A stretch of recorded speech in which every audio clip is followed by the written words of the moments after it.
I operated a few different roller coasters during my fun-filled summers at this amusement park, but most of my horror stories come from one ride in particular. The train was one of the ones that you had to step into, with a lap bar restrained. On one particular day, it was over 100 degrees and the ride had been running as usual for most of the morning. As we were loading the train, a guest came up to me to say that there was an awful smell coming from the front car, and my stomach immediately dropped. Usually with these types of complaints, we'd find that the previous rider had one too many slushies before riding and had lost their lunch. Gross, but we were used to cleaning that kind of stuff. I started approaching the front car and immediately called for my coworker to direct everyone out of the train and back into the line, and to call our supervisor to close the ride. Instead of a normal puke situation, I found a greenish-brown liquid spread all throughout the front car, from the seat down to the floor. Whoever was the last person to ride the ride had shat all over themselves and hadn't bothered to tell anyone about it. Cleaning human feces is one thing, it's absolutely disgusting but it can be done. But trying to clean up human diarrhea in 100+ degree weather, off of the floor of a car where you had to kneel down and stick your head into the car to reach the very front, is a situation that I never would have imagined even in my worst nightmares. The ride was down for the rest of the day, and it took over an hour to clean everything out of the car before we could start really sanitizing it.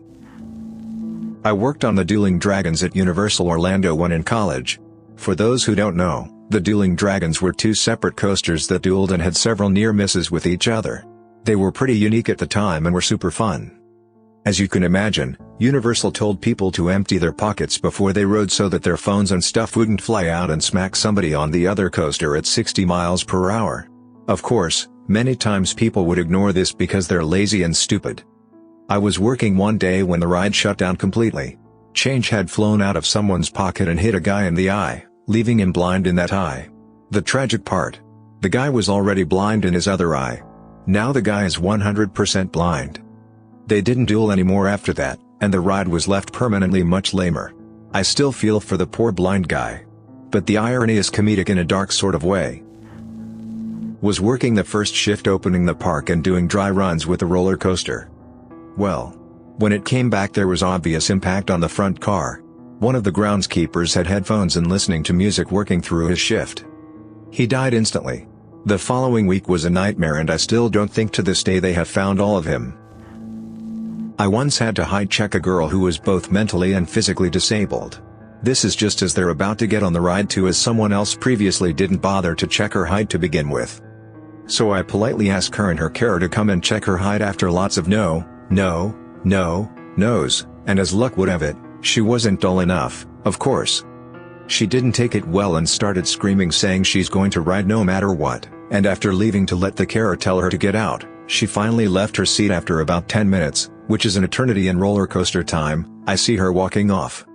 I mean, yeah, it sucks but I'm just doing my job. I'm just relieved that she's finally going. But then as she's walking through the exit, she turns around and screams, "I hope you die." So that was nice. It was hilarious but still soul-crushing at the same time. Also it was my birthday. I quit not long after.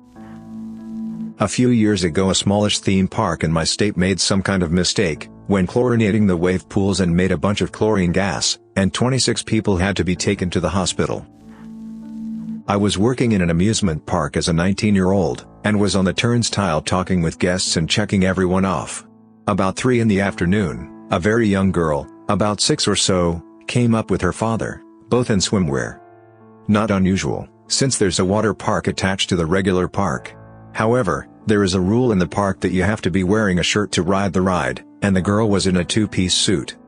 I informed the both of them that the girl needed a shirt, and we would be happy to save their spot in line if she had a shirt she could run and grab. Her father raised his voice and loudly asked why I was looking at his little girl and shouted about me being a pedophile. I backed off and told him he misunderstood, but he kept shouting back to the line behind him about how I was a sicko, and only stopped when park security arrived a few minutes later. One of 2 times I felt like I was actually in danger. The dude was furious.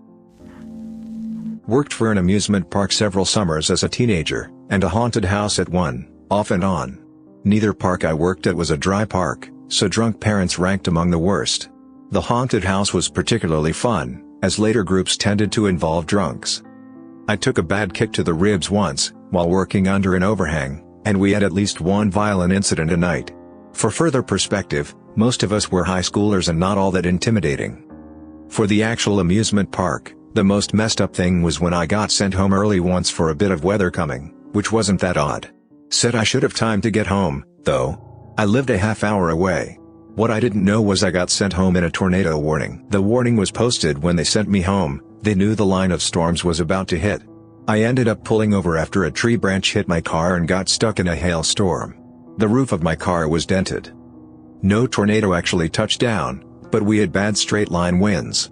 A few other employees were also told to go home and had pretty similar stories too. The woman working the office that day just decided, on her own, we'd be better off going home than staying in the fairly solid, permanent buildings on the premises. AKA, once we were gone, not her problem.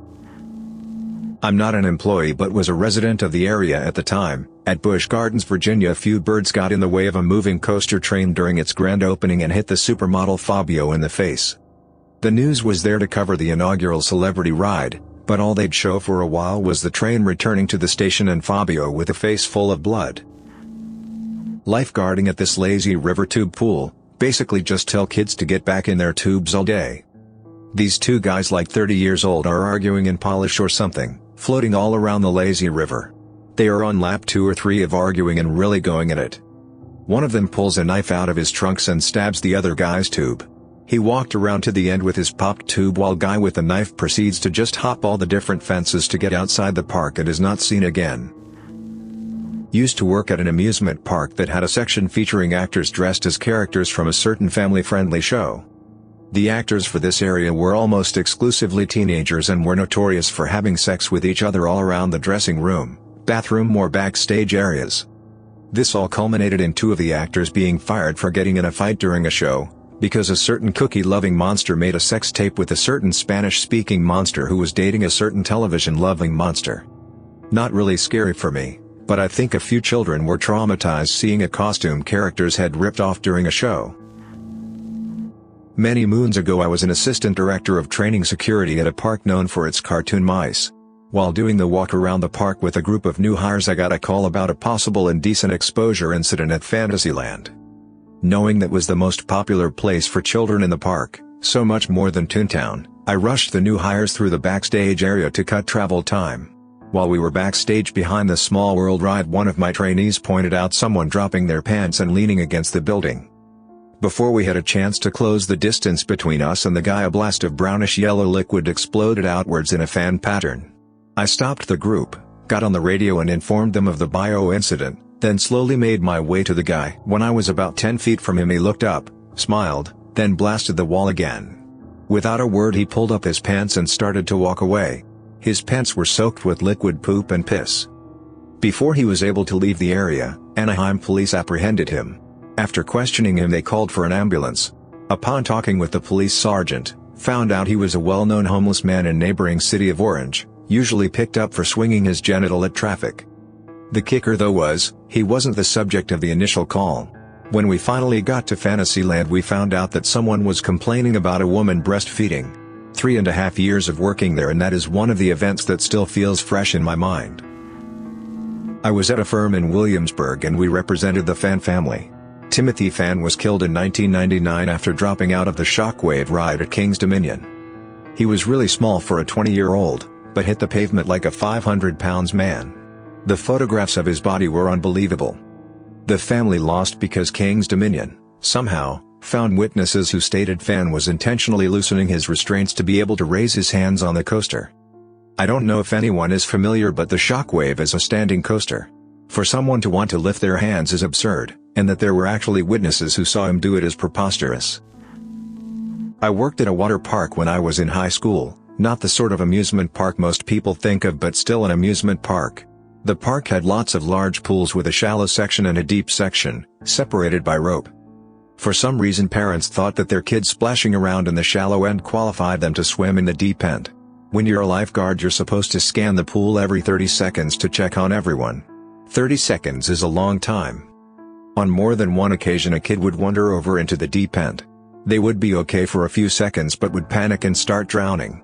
Unlike what you see in the movies, someone drowning is a fast, silent affair. Splashing is the exception, not the rule. Usually it didn't take too long to spot someone drowning. The problem was that when a guard blew the whistle and jumped in the water, people would start flailing like chickens with their heads cut off. Unless the pool was nearly empty, this significantly slowed things down. And then there's the people that tried to help. Unless you're a qualified guard, stay out of the way. On more than one occasion, kids got pulled from the water pretty damn near death. Giving a kid CPR is not a pretty sight. One kid did die during the time I worked there. Thankfully it was on a day off. I used to be an operations lead on the Jurassic Park ride at Universal Studios Hollywood. One day, I'm working the dispatch board, JP3, sitting in the operations booth when a phone rings. The lead manning the cameras answers, then suddenly slams the emergency stop button, shutting the entire ride down. We'd stopped for a moment so we could offload a disabled guest, and some brain surgeon was annoyed at the delay, so he lifted his kid out of the boat and sent him to call the booth from the emergency phone right next to the Jeep drop effect, which back then was still functional. If we hadn't been shut down, the kid very well could have been killed. We evacuated the ride, and stayed down for 5 hours because we couldn't get the water pumps back up and running. Dad and family were escorted from the park sans refund, though they pitched a fit. Another time, we had a couple of kids running around assaulting the costumed characters and then taking off. We had rough descriptions, and I just happened to be at the front entrance while a character was walking around. I saw one of them making a running approach on the mascot, and threw a nasty block into him as he tried to pass me. He went down hard, and stayed down when another escort dropped on top of him. He and his buddy were arrested, and I got a nice bonus for stopping them. A relative of mine had a friend who was an investigator working this case. We knew a few days before the media got to it that they let her on the ride, even thought they knew she was too large to fit in the seat. The poor ride operator apparently didn't want to offend her or didn't have the heart to tell her she couldn't ride it with her kids. So they had to witness firsthand their mother falling to her death. So tragic and sad, they tried to play it off like there were too many factors to blame it on one thing alone, but it was pretty obvious.